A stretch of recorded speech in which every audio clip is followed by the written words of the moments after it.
So here's an interesting situation. I was just driving up the road, just left the park up that we did on the last video. This is all completely fresh snow on top of compacted ice, and we have decided to veer off into the side.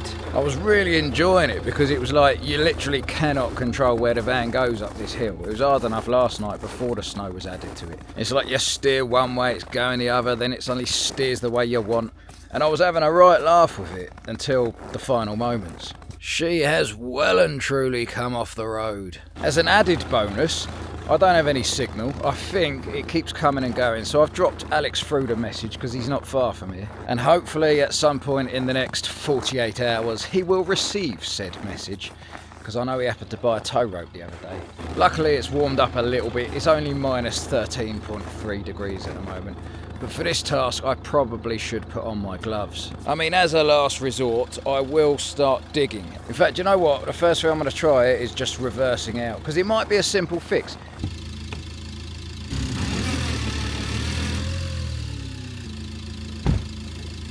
Yeah, I'm pretty sure we're not going anywhere. Shall we make a toasty? Shall we make a toasty? We can't even get hold of the breakdown people or anyone. I chose to go to the wilderness, didn't I? In fact, you know what I'm going to do? Do you know what I'm going to do? I'm going to fly the drone. This is a fantastic opportunity. My hands are very, very cold.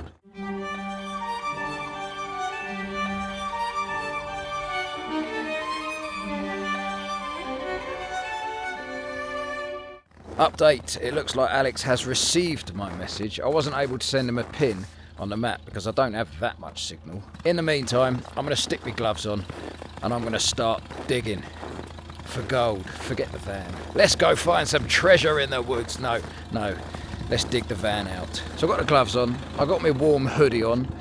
One problem, I forgot where my spade is.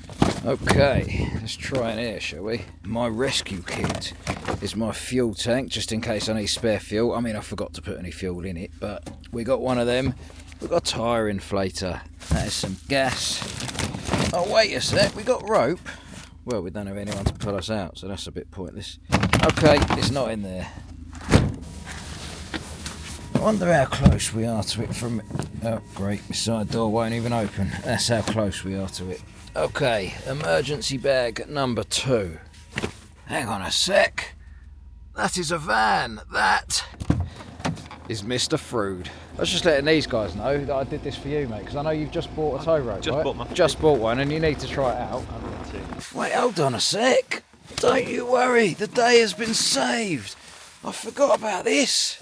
Alex, I've got the perfect tool for everything. My new spanner that I bought the other day that I knew would come in handy. We could use that for something, right? I know its uses. The day has been saved. The spanner, I just knew that there was a reason to buy it. It turns out Alex has had enough of my antics. He's leaving me already. Unbelievable. No, I'm only joking. He's going back down there to turn around so that he's facing the same direction as me, because we realised if he does manage to get me out and we're facing opposite directions, we won't be able to pass each other properly without one of us going back in the ditch. But I've managed to get everything from my passenger footwell. It's quite impressive how much I had in there, to be honest. And now I should be able to access my toolkit, and that is what we need. God, I can't believe you're that lucky that you get to make use of this shiny new tow rope.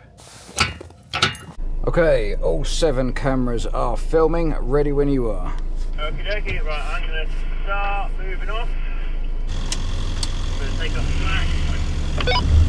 Whoa. Go, power.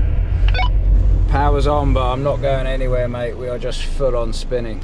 So my traction boards are now being made use of as well. They are off of the van, and we've got one under here. This is actually the wheel, which is spinning now. This one seems to have dug itself down to gravel, so hopefully this is the new setup, which is going to take us to safety. Right, let's go for it. Come on, my son. Come on, he's tight, and... Oh.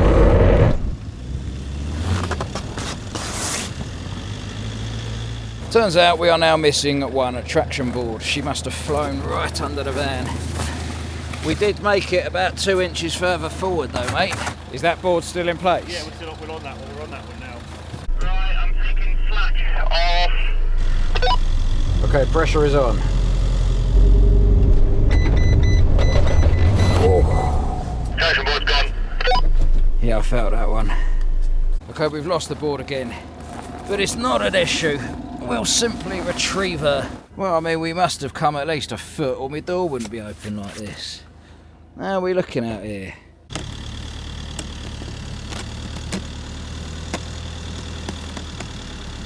I'm just going to put that pressure on the board again like I just did then, and then this time you add into that, right?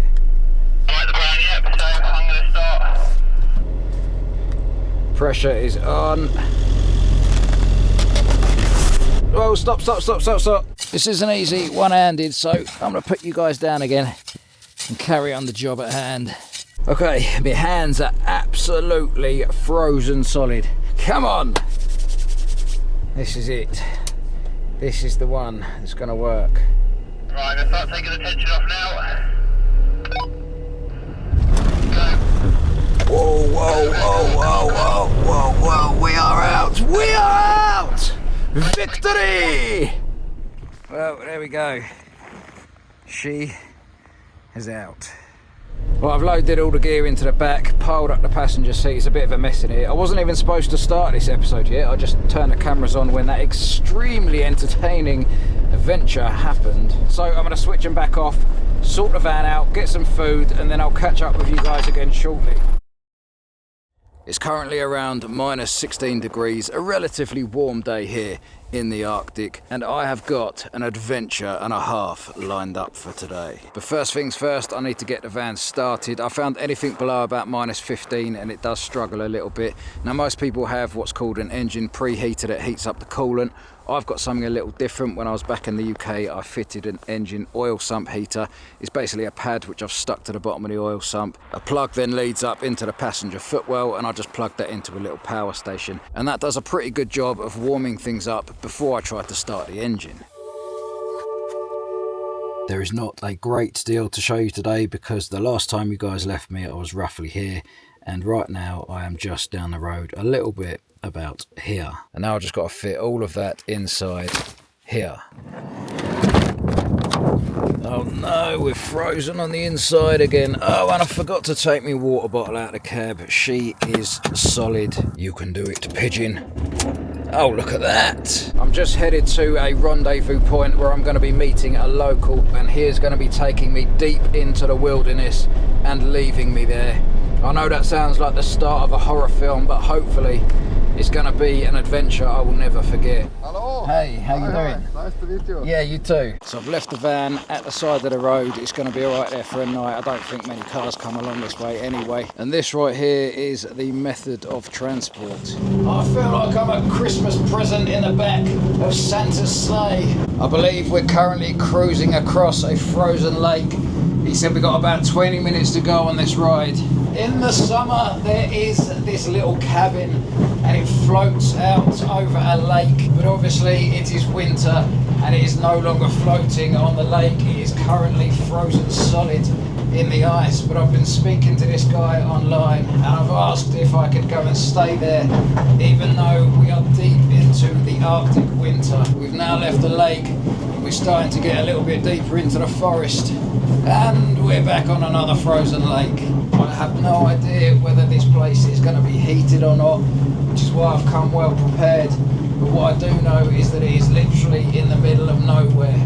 No signal, no buildings, no people, no modern amenities, just me in the wilderness.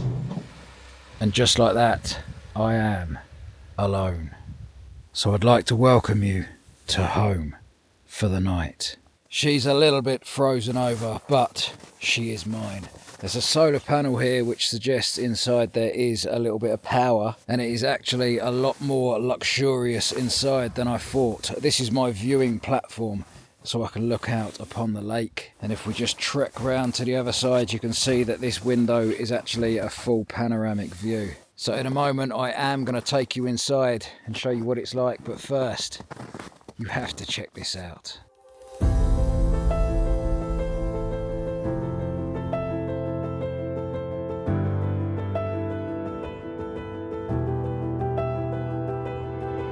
Welcome to my humble abode. There is actually a bit of heating. I mean, it's not super hot in here, but I'm certainly not complaining about that. I've even got my own sink, but obviously the best part about it is the view out over the lake. And not only that, but we've also got a view out of the ceiling as well. He said there's an ice scraper that I can take all the snow off the roof with later, but there's no point right now because it is still snowing a little bit. But another thing that he did say was to stick to just the edges of the lake, because if I go into the middle, not only is the ice thinner out there, but the water underneath is also a lot deeper, so if it cracks and I go through, that is the end of me. Well, here's a question for you. How the hell do the fish survive this type of thing?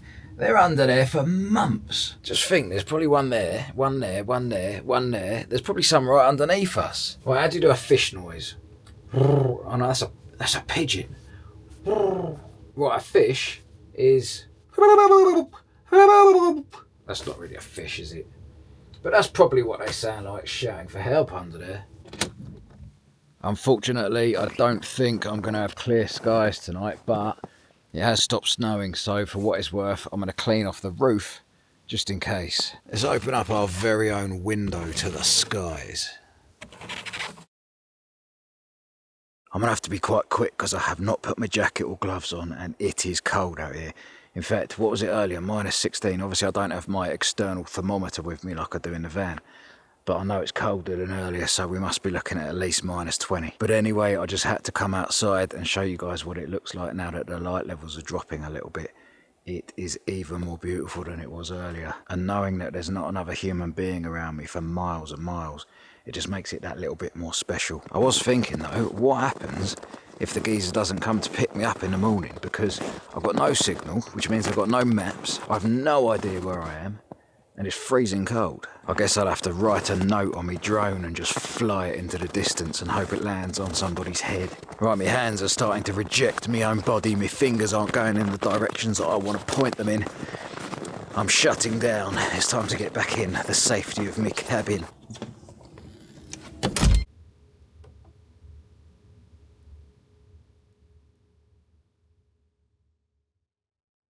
I don't know quite what the temperature is this morning, but I do know that my eyeballs are starting to freeze over. I had a relatively good night's sleep. I say relatively because around about 3 a.m, the entire cabin shifted. It woke me up, and honestly, the sound of the entire lake just cracking, it was like lightning. It was so loud and it rumbled, but it came from beneath me. Now, me being me, obviously I reached for my camera straight away. I missed the main event, it was just unbelievable, but I did catch some of the secondary cracking. Check out this clip.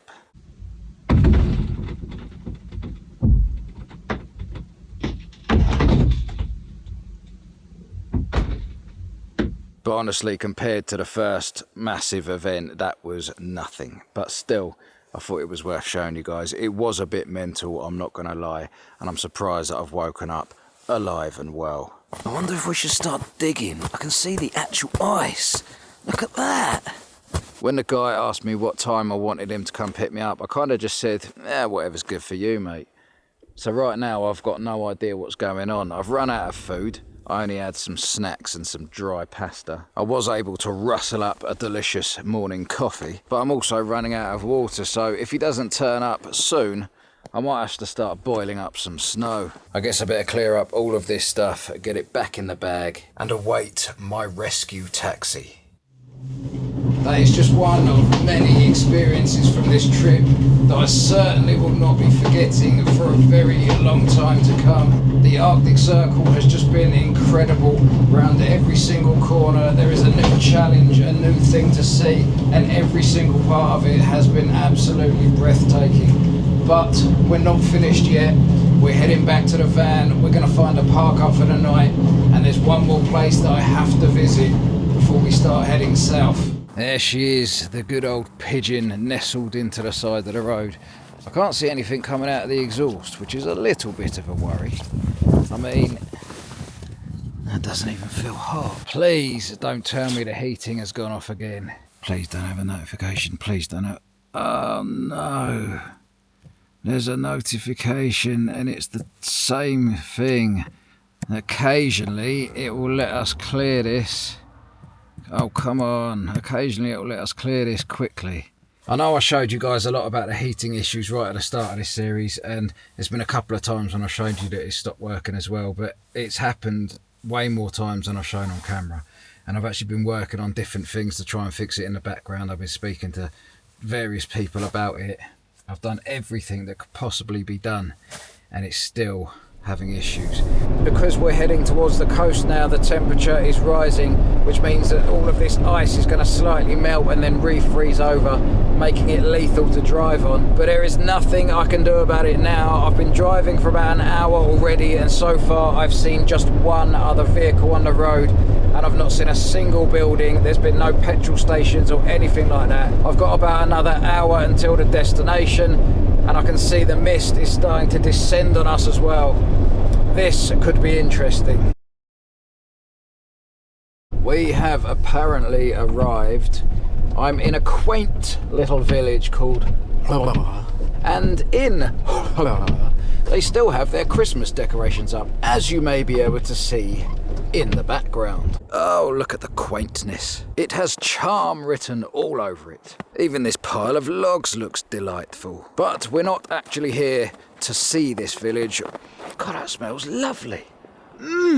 It's like freshly cut Christmas trees. In fact, is this actually the birthplace of Christmas? The decorations are still up. It's just magnificent. Anyway, we're not here for this village. I mean, as lovely as it is, and we will maybe check it out in the morning. But we are here for an important mission, which will commence at roughly 10 a.m. I'm just trying out a new camera angle. You guys are in the microwave up there. Right, I know you've probably never seen me eat or consume a pizza before, because I'm usually on the salads and all that. But I thought tonight we'd make a special... What the hell is that? Oh, there's two in there. Wait, what is that? Oh, it's a whole pizza kit. Whoa! The pizza kit exploded! What? What is happening? This is the weirdest thing ever. Right, let's see what their pizza sauce is like, shall we? A little dashing of mozzie. I don't know exactly what meat this is, but it looks like the proper gear. A downpour of pepperoni and a final offering of the mozzie. The way this is risen, it deserves its own chapter in the Bible. This is amazing! Oh. I am getting through this quick. Pizza, chapter 7, verse 6. Good morning from sunny Holland. You can see all of the Arctic ice, which has been building up for weeks on the bottom of my van, has finally fallen off. And the roof is at last cleared of snow. I was looking at the temperature graph, which has been recorded over the last few weeks, and you could see the lowest we got down to was about 28.9, or rather minus 28.9 degrees. I'll be honest, I've got no idea where I'm going, but I thought I'd just take a little walk, because as I said yesterday, this place is delightful. There is the pigeon in the background, loving life. Honestly, this place is amazing. It's like the little towns that you see on the Christmas films. In fact, they probably were recorded in I could walk around here all day, but we have a job to do. Let's crack on. See, this trip has been all about new experiences, and I've had my fair share of those already, but this next one is an opportunity that I simply cannot miss. So right here, for most of the year, is where the road actually ends and the ocean begins. But at this time of year, the ocean freezes over and they create a new road from the ice. Beneath me, there is a depth of 4 miles of water, and there's said to be 1,700 species of fish in this area alone. Both of those facts were lies. I completely made them up. But what is legitimate is the fact that we are driving on the sea. I don't know if you can see my GPS screen there, but it is nothing but blue all around us. This road actually stretches for 8 miles, and it's an experience that I've been wanting to have for a long time. Over to my right, I can literally see a ship sailing, which just goes to show how close we are to the part of this ocean which is not frozen. There's a lot of surface water where the temperature's been heated up, but I'm trusting the strength of the ice underneath me, because this van weighs 3.5 tons, and today is not the day when she will sink to her depths. You can see my steering wheel has pretty much zero effect at actually controlling the van, but who needs a steering wheel when you're able to sail the oceans like me? Behind me is the sign that lies right on the border of the Arctic Circle, which means unfortunately my time here has come to an end. It's been difficult, it's been fun, and it has been truly breathtaking. You know, it's funny, I've been thinking about the concept of time a lot recently, while simultaneously ignoring the clock. I haven't wanted to be constrained by the man-made numbers that we display on our wrists or our mobile phones, but there's a part of me that's always conscious that we have to respect those numbers. You see, time rules our lives. Everything that matters takes time, but eventually time takes everything that matters. We have no control over it, no way to slow it down. Once it's gone, it's gone. Use yours wisely.